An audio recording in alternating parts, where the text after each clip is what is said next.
Hey, what's going on, my man? It's Johnny King with another episode of the Becoming Kings podcast, and I'm stoked to have one of my brothers in arms with us today, Dylan Bain, whom I met at a men's initiation through Trevor Boehm, who's been on the podcast down in Austin, and we got our feelings out. We connected with horses. It was so good to meet you, man. I'm so grateful to have you on the podcast. Thanks for being here, man.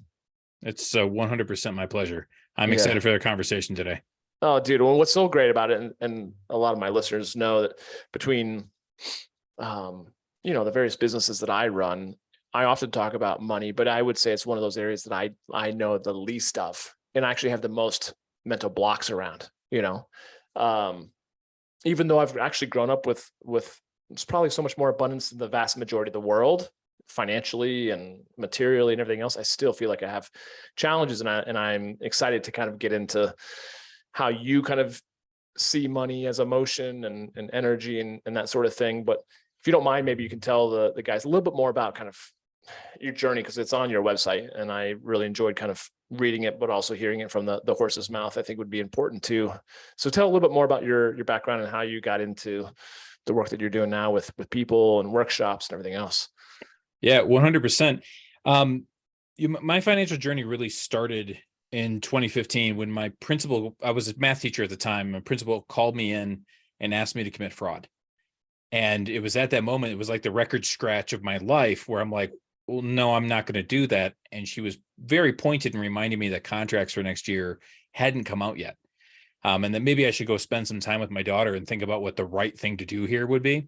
Oh, geez. And so when I went back, I mean, and I agonized over that, but that turning point really got me to start asking some of the big questions of, what's important to me, that there's got to be something better than a full-time job with no health insurance, two additional jobs and welfare. And, I really loved what I was doing as a teacher, but it wasn't worth my ethics. It wasn't worth my soul. And so the next day when I went back and I informed her I wasn't going to do that, she told me, she was very disappointed in the decisions I was going to make. And then I invited her to do something physically impossible with herself, which was basically the end of my teaching career. And at that point, that vision that I had for my life, that was a house with a yard, with my kids playing and laughing in the back, with steaks on a grill, which was a food I could not afford at the time, with my wife walking up behind me and giving me a hug and saying, I love what we built. That was a vision that drove me for the next 5 years, through 100-hour weeks, through everything. And along that way, there were a lot of men who started saying, hey, how is it that you're able to go at the pace you're going? And that's really where my financial coaching practice got started. And elaborate on that in terms of like, guys are saying that the pace that you're going in terms of like towards achieving financial freedom, or towards just blazing your own trail? Like in what way were guys noticing that you were on a rapid pace? Yeah. So, and I think when people start like trying to get their hands on their finances, because that's really what it was for my principal, right? She had me by the financial testicles and there was nothing I could do about it. And so you can look at it and say, well, maybe you budget better. Well, I was already running a very, very strict budget. And on the best of weeks, on the best of months, I was still coming in short. I didn't have a spending problem. I had an income problem. And so if you're going to look at it and go, how do I go from point A to point B as fast as humanly possible? In my case, it was, I want to be in the room where it happens. I want to be in the room where they make decisions, and I want to get paid accordingly. Yeah. Well, how do I do that? Go be a CPA and get into public accounting, because that's going to put you in contact with the C-suite fastest. Cool. So I went back to graduate school. I basically did an undergraduate degree in accounting plus an MBA in 2.5 years. Wow. Passed the CPA exam.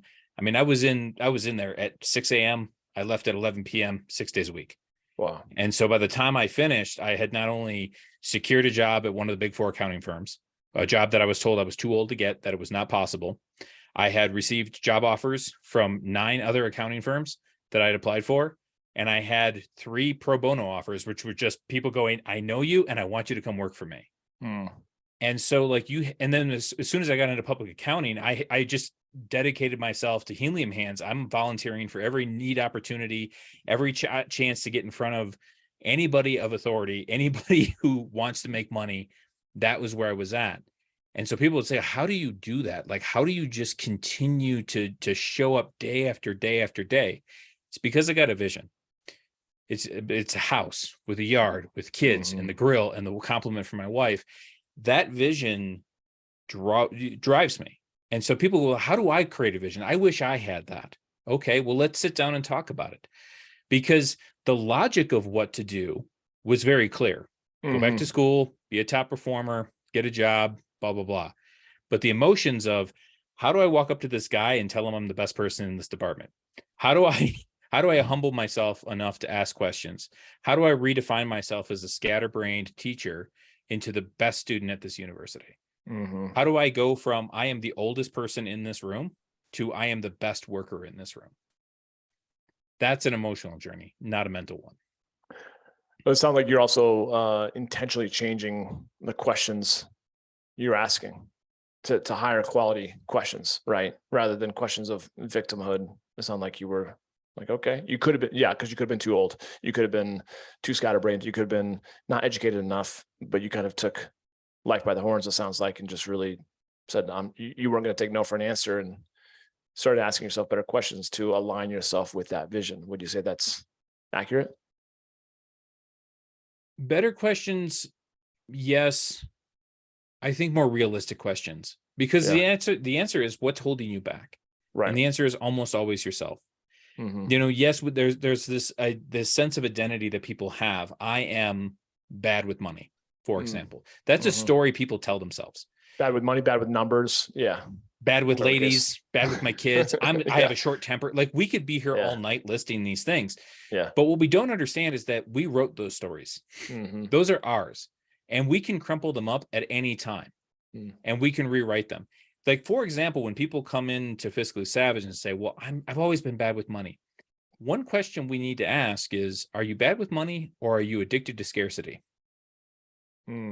Are you the hero of your own story, that like you love to come in at the end of the month with just enough money, which is why they spend their bonuses, they're always buying the new toys, because at the end of the month, they get an adrenaline dump by just barely coming in and keeping the wolves away from the door for one more month. They have a story that they're the hero and that everything's arrayed against them. Abundance in that case would take that story away from them.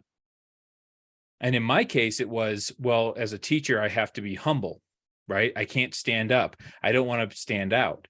To, no, I want everybody to see me. I want to be the biggest person in this room. I want to be the best at what I do. I want to be acknowledged for my talents, versus I just want to get through the day.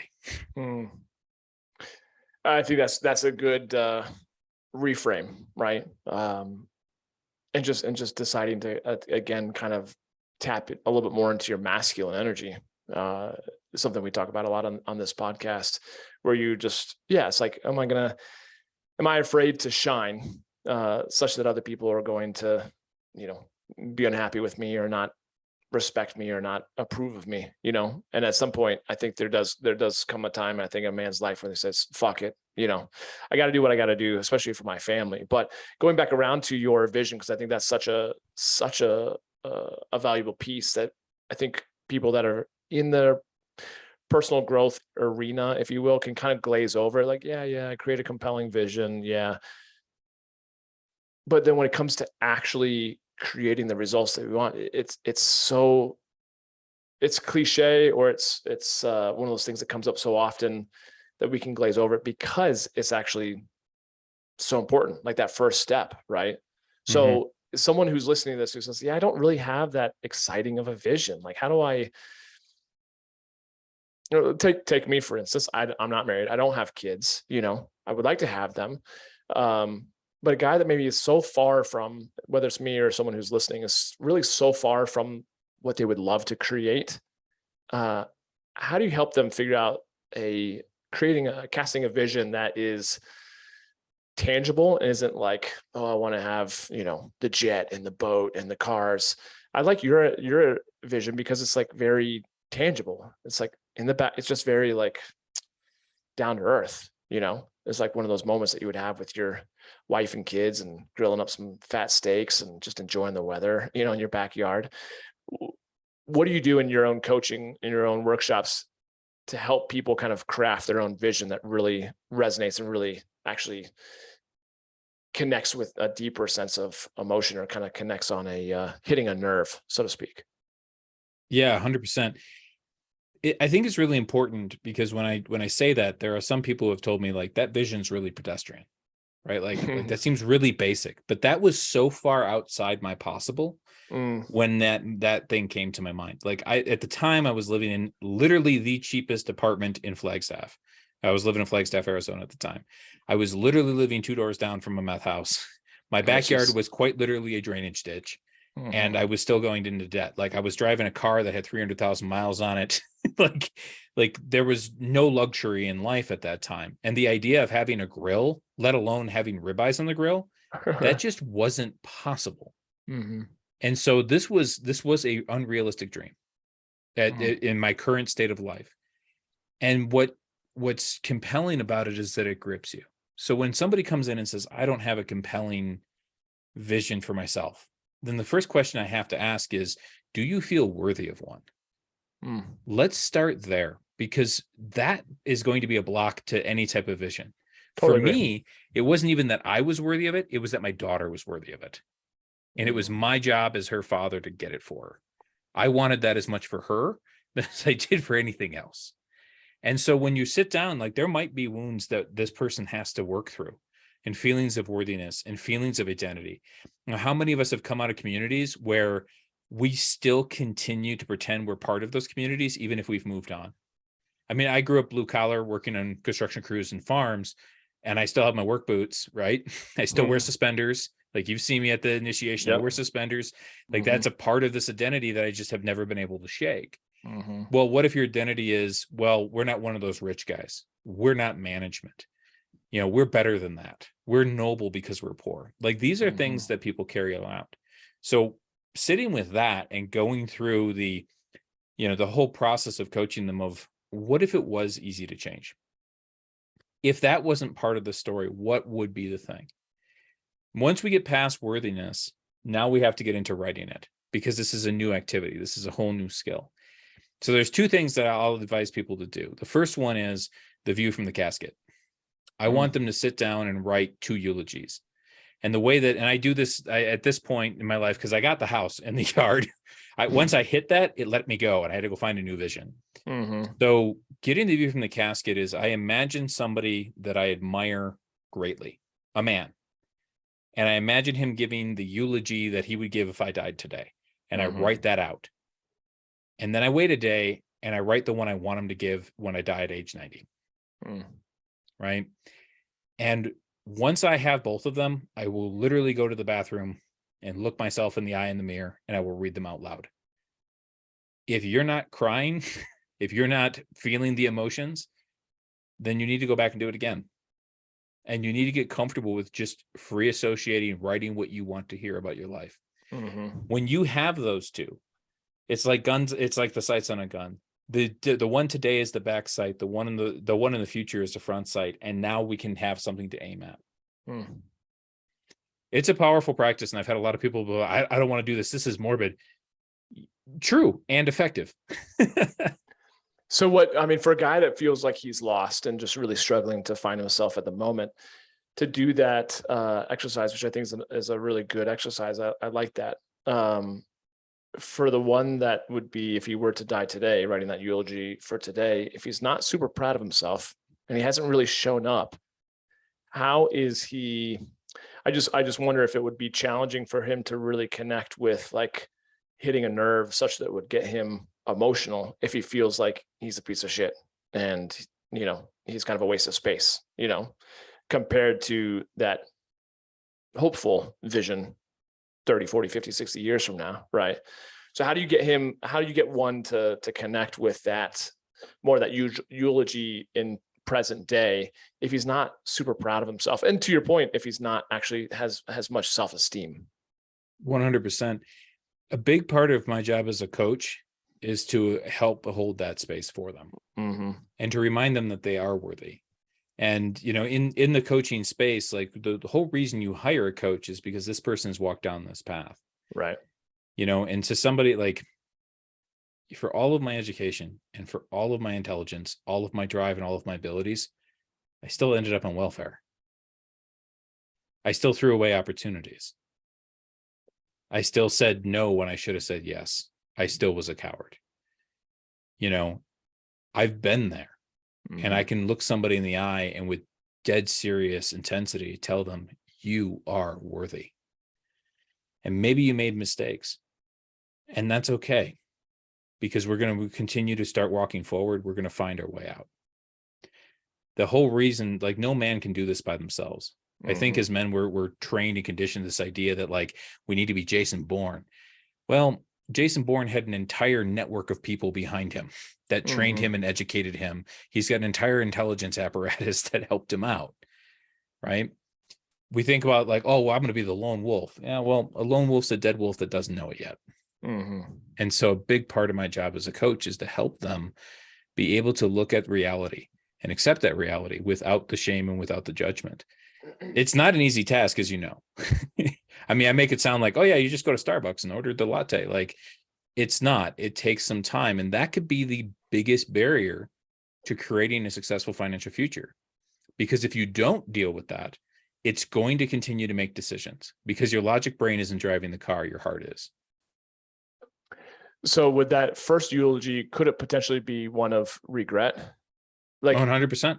Okay, so it could be and on purpose, somewhat of a victim story.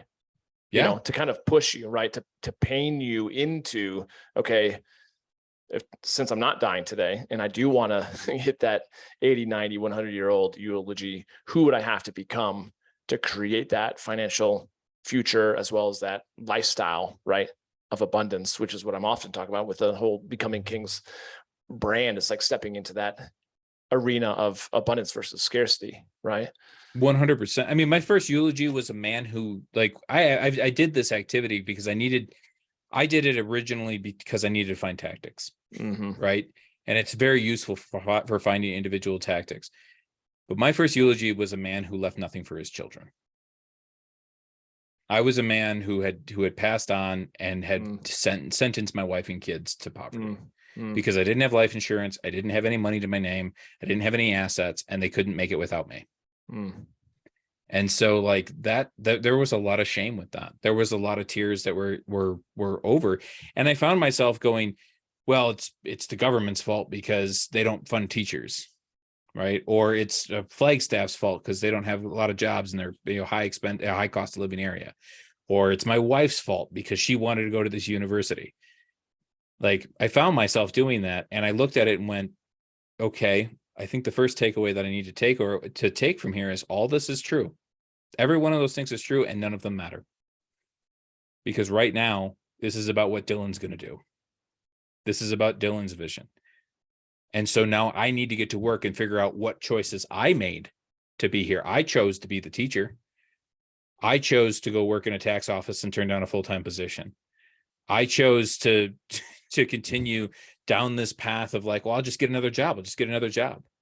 I chose to be quiet when I should have stood up. I chose to say no when I should have said yes. And now I need to start looking at all those places, because I promise they're going to come around again. But the guy who that second eulogy, he said yes.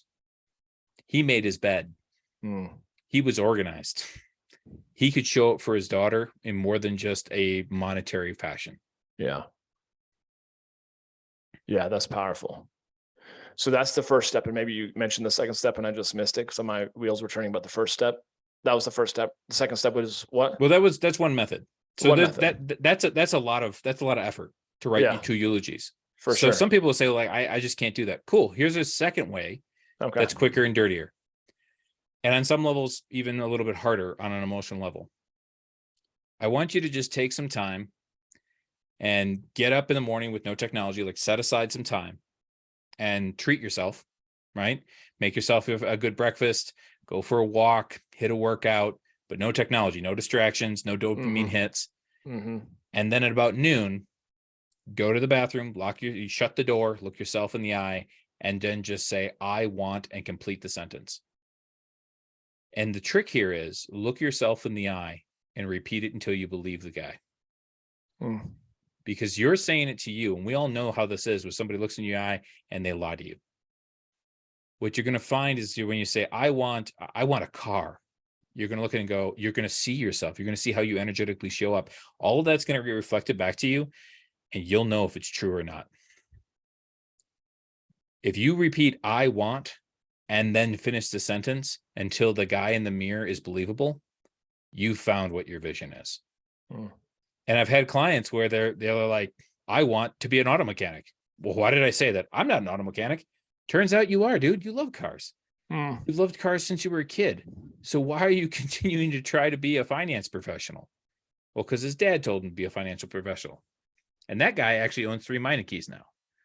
So like it's this whole thing of once he said it, he realized of like, that guy's excited. I want to go hang out with him. That was his realization in the mirror. And when I'm feeling lost or I'm feeling, out of sorts, I will go back to the mirror and I will look the guy in the mirror in the eye. And I'll ask him, do you still want this thing? Yes or no? And then I will answer the question. And that tactic is extremely powerful, because while I was going back to graduate school and remaking my Hook in the Sky, there were so many times where everyone saw my successes, me just going to all the network events, hitting these interviews. I was the star. What they didn't see were all the times I locked myself in the bathroom for a good cry. Right. Or all the times before the presentation that I am just sweating bullets and I'm in front of the mirror looking that guy in the eye and going, brother, you're worthy. Brother, you're okay. Brother, you got this. Until I believe the guy in the mirror. So that mirror work is really powerful. And I think it's overlooked. A lot of people go, well, I'm talking to myself. I'm crazy. As long as you don't answer yourself, you're okay. Right. Right. No, I think you're right. And it could very well be more difficult in many ways, because you have to almost face yourself, right? Both seem definitely emotionally challenging for sure. So working as a CPA and now kind of, running your Fiscally Savage financial coaching practice, I know you've talked about, and you just mentioned it now too, like the emotions of money. You've talked about budgets as statements of shared values, as I believe you put it. Can you explain expand upon what you mean by budgets as statements of shared values? Yeah, 100%. So let's just start with the money is emotional. Money, people get this idea that money is a head up, a neck up type of activity. It's not. It's a neck down activity. Money's emotional. If there's Maslow's hierarchy of needs, money is the dirt we put the pyramid on. Okay. And it's not numbers. It's not spreadsheets. It's your sense of safety and security. It's how well you sleep at night. Now, when you understand that, and you start to understand that no matter what you do for a living, you're exchanging your time, your most precious non-renewable resource, in exchange for money. And even if you're somebody who's like, I got a lot of passive income, there's still a lot of time that's dedicated to create passive income and to manage passive income. So no matter what you're doing, you're trading your time. And if you want to know what type of man you are, you can take a look at your calendar, how you spend your time, and your checkbook, how you spend the thing you traded your time for. And those two things together will tell me everything I need to know about you as a person. And so I'm not dealing necessarily with the calendar side. I'm dealing with the checkbook side of it. And so when you really get down to it and you say, okay, how do I spend my time is a measure of how I'm a man. So how I spend my money would also be a measure of how I'm a man. And so we start looking at it and go, well, hold on a second. If I spend money at Chick-fil-A, and this is not against Chick-fil-A in any way, shape, or form. Yeah. But if I spend my money out, right? Especially if I take my kids, hey, let's do something special. We go to Chick-fil-A, I buy all the meals. Okay, what did I do? I went to a franchise. I exchanged my time in the form of money for some meals that we eat, and then we're done in the car. And I've invested very little other than the exchange of my time. Let me run that scenario a different way. We want to have Chick-fil-A, but I'm going to go to the grocery store with my kids, and I'm going to spend the time with the excitement that we're going to make these ourselves. And so I learned how to make a Chick-fil-A sandwich. We learned how to make buns. We learned how to pickle things so we could have the pickles, and we make our own mayonnaise to put them on the burgers. And then we learned how to fry potatoes so we can have nice French fries. And then I have a meal with my kids. To get that Chick-fil-A sandwich when I was a teacher was 4 hours of time. To make a Chick-fil-A meal at home was 4 hours of my time and a quarter of the cost. So if I'm looking at it, which one do I want my daughters to talk about? Are they ever going to remember me going to a restaurant? No. But both my daughters at this point can cook independently of me because of the choices I've made. That's my values, is to raise daughters who are independent, who are capable. My oldest is 10, my youngest is 7. They make their breakfast in the morning. They use knives. They've been using knives to cut things since they were 2 years old. These are part of my values as a man and as a husband and as a father. So when I look at my budget and how I spend my money, that is a statement of my values, because I'm spending money on the things that are important to me. So what's important? Dining out or going to the grocery store? What's important? Education. So like there was a point in my life where I looked at my budget and was like, my biggest line item is daycare for my daughters. Is that consistent with my values? Yes, it is. Because I really, truly believe that that's a foundation they're going to have for the rest of their life. Right? You know what wasn't? The money I spent at the bar. That wasn't in my values. I didn't view myself as a guy who spent $50 a week at the bar. So by changing that and looking at my budget in that framework, I'm getting to know myself and what's really important to me, because the numbers aren't going to lie. I got so many wheels turning in my head. I think that's so powerful. You're right. The numbers don't lie in the sense of how you value what you spend on and also how you spend your time. I love how you talked about those two things kind of really show you the bread and butter of a man or lack thereof. And I do feel like there's probably a lot more people than not, and you can correct me if I'm wrong, who don't live by a budget, who don't live financially responsible, right? And who do let their quote unquote emotions or energy leak through a multitude of areas, but certainly as it relates to money, right? And I think that's the challenge, especially in this day and age when we've got, phones and cars and gadgets that can all give us that dopamine hit as we, spend stuff on Amazon. And then once it arrives, we kind of look to the next thing to purchase. So again, going back around, because I think it's so valuable to talk about, is that whole idea around self-esteem, self-worth. And I think those guys who really struggle, and I'm speaking from experience as well, and I still have my moments for sure, lots of them, when I realize that I'm leaking money because I'm not feeling super confident in myself, not feeling loved, not feeling seen, that sort of thing. I just love that you're balancing. It's not just a black and white conversation about money, right? It's not just about like dollars and cents. It's really looking at the human side of things and the behavioral side of things in terms of the actual spending of money and emotion. But speaking to a guy from the standpoint of where you kind of were, where maybe he doesn't make a ton of income, and he kind of has a real hard time envisioning any sort of future because he doesn't see that he has a whole lot of value, and he doesn't see how he could potentially make a lot more income, right? Like you said, you had more of an income problem than a saving problem, right? So speak to that guy, that younger version of you, how you ended up just shifting and moving into becoming a CPA and an accountant, or what all the things that you got in 2.5 years of studying and like just really balls to the wall going for it. And you had your wife and kids as motivation and leverage as well.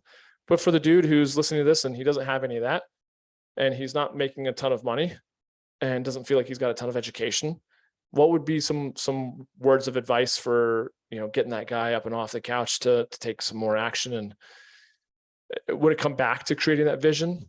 And then with that compelling vision, you figure out how to take the next right step, or how would you advise that guy?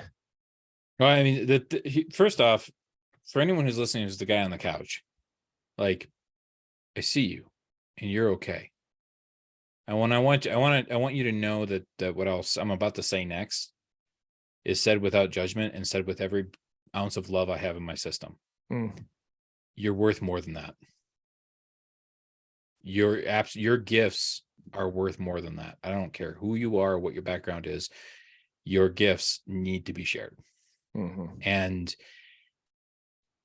one of the ways you can frame this, especially if you're in a situation where you have an income problem, is look at what I call it the money equation. And it's certainly not my idea, but money is equal to the time you give plus the value you add. That's true in all cases. Okay. And so you look at it and say, the money I receive is equal to the time I give plus the value you add. Now I'm going to head off of an objection right off the bat when somebody goes, but I work at a Seattle-based coffee chain, no matter, and I'm set on an hour and I know I produce more value than that. I didn't say the money went to you. I just said the money was produced. Okay. And so understand that there's a game that has to be played here. But if you're looking at it and saying, but I'm low income right now, you can try to adjust your time. And that can be a very powerful thing, but that's not the biggest lever you have, because at the end of the day, your time is finite.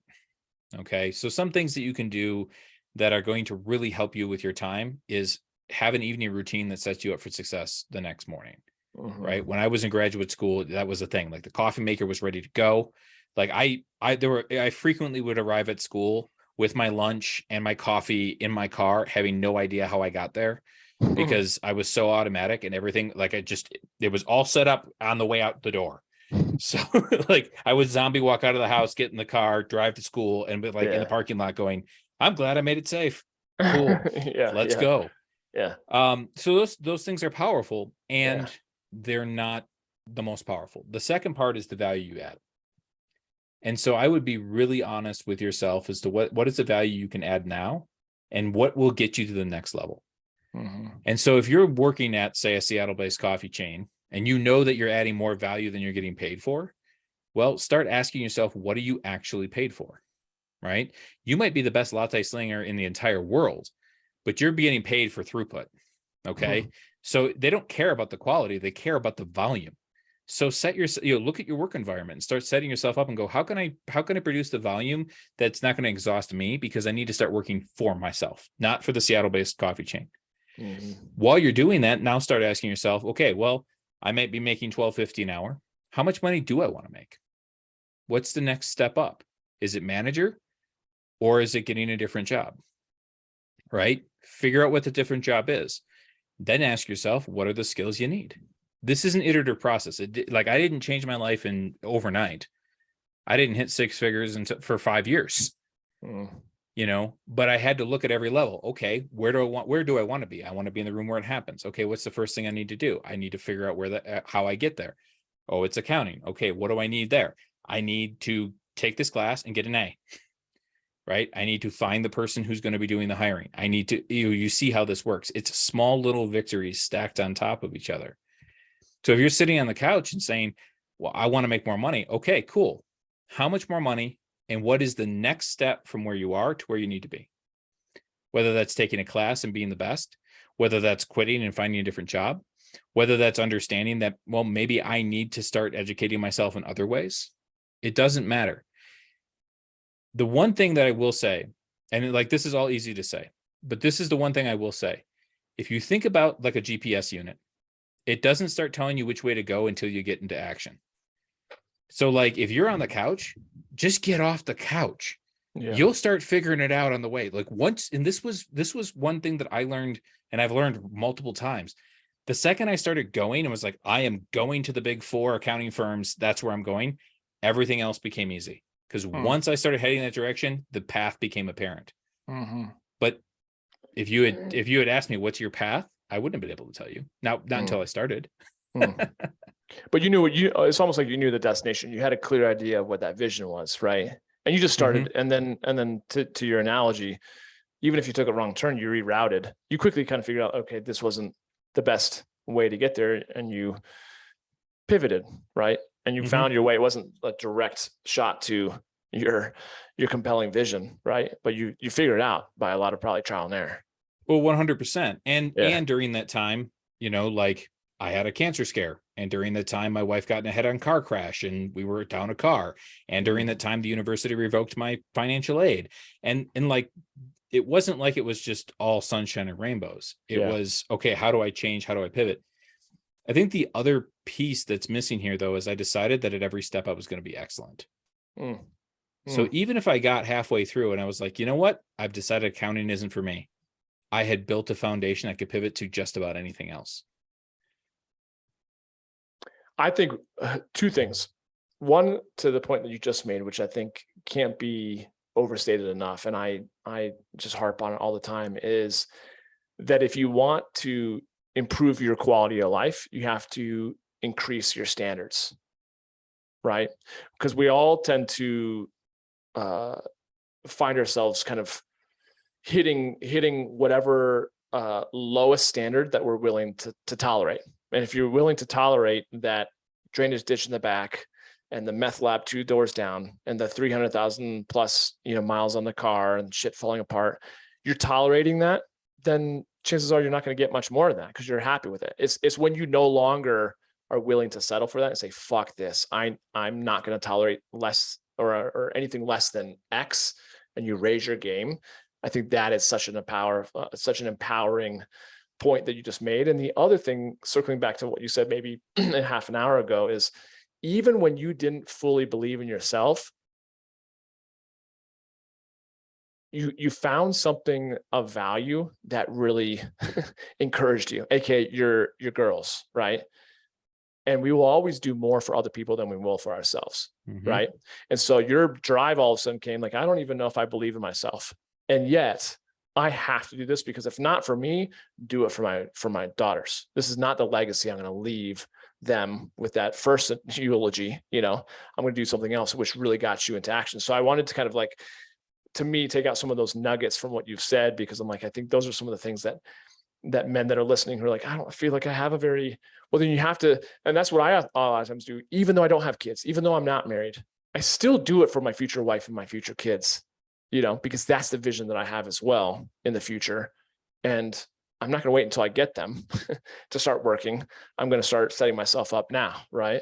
So I think there's a lot of truth to what you mentioned in the raising the standards, as well as being motivated by other things beyond yourself. I think that does really connect with a man's like mission. If they can also have that compelling vision be associated to something that is deep within them, but not only just for their own values, but for something else outside of them that they value. Right. 100%. 100%. I mean, and like you really hit like one thing that you did say, like, you don't have kids, but you want to have them. Right. Yeah. And I had heard, and I don't remember where I heard it, but the whole thing of everyone's looking for the one, but they don't want to make themselves the one for somebody else. Like, and I when I heard that, I was like, wow, that resonated with me, because that's what I became. Because when I was looking and say, I want to get into these accounting firms, it was, what do they need from me? The type of people who are going to be elite, what do they need me to be? And so like for the first time in my entire life, I was like cleaning my car just in case I had an opportunity to like give someone a ride. That simple little thing was like a complete departure from the rest of my life up to that point. But so your point about standards is absolutely well taken, because fast forward like 5 years later, I was giving a ride to one of my interns. I was managing an entire project for Ernst & Young, and we went out to lunch, and we're going through the drive-thru. He goes, I won't eat in your car, I promise. And I was like, in my head, I hadn't updated my own vision of or a perception of myself. Because it's like, I'm not that kind of guy who doesn't want people eating your car. And he like looks around and he goes, oh yeah, you are. And I drive a Nissan Sentra. Like, but I love your statement about standards. That's gold, man. Well, I think it's true, and it's certainly not my own, the things that I've learned in that regard. But I do feel like the times my life has changed is when I've just finally hit that emotional threshold, right?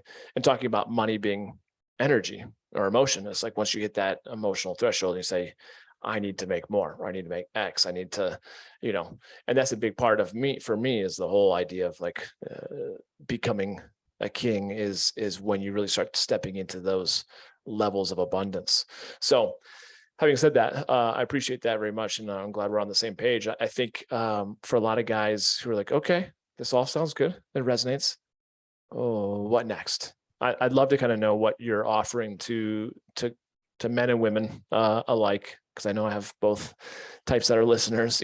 What would be something that you're offering, whether it be coaching or group coaching or workshops? What do you have coming up, even in the new year? Because we're recording this in December of 2022. But yeah, what do you got going up that could support them in their journey? Yeah, 100%. So if you head over to fiscallysavage.com, the sign up link for one-on-one coaching is there. And I am currently open for clients.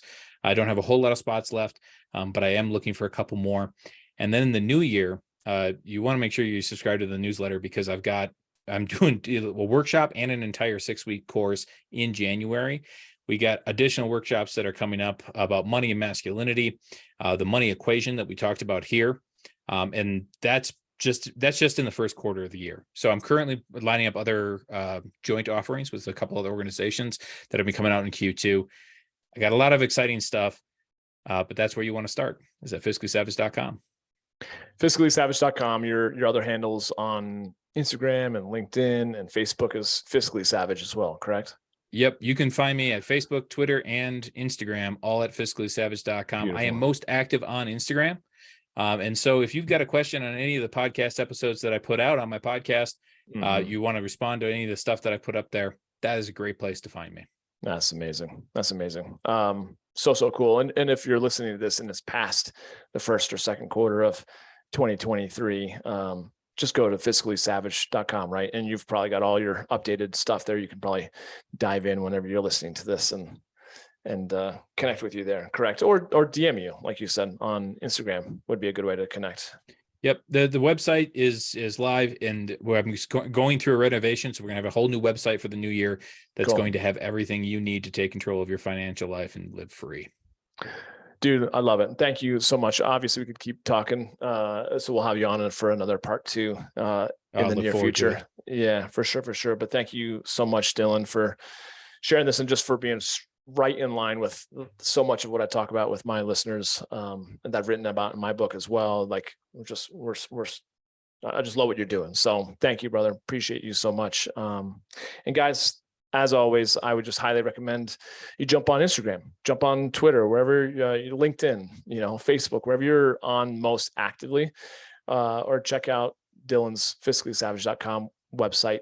Give him a follow on the social medias, shoot him questions, pick his brain. I'm sure, Dylan, right? You'd be happy to connect and add value as much as you can. And if someone feels like it's of value, then they can jump into your programs, right? 100%. Some of my best podcast episodes are actually listener requests. So I love that stuff. There you go. And your podcast is Fiscally Savage, I assume. Yep. Yes, everywhere you can find podcasts. There you go. Dude, thank you so much. Always a pleasure. Looking forward to catching up with you soon, and keep rocking it out. Sounds good. Thank you so much. Pleasure's all mine. Absolutely. Thanks, guys, for listening. We'll catch up with you on the next episode of the Becoming Kings podcast. I'm your host, Johnny King. We'll talk soon. Cheers.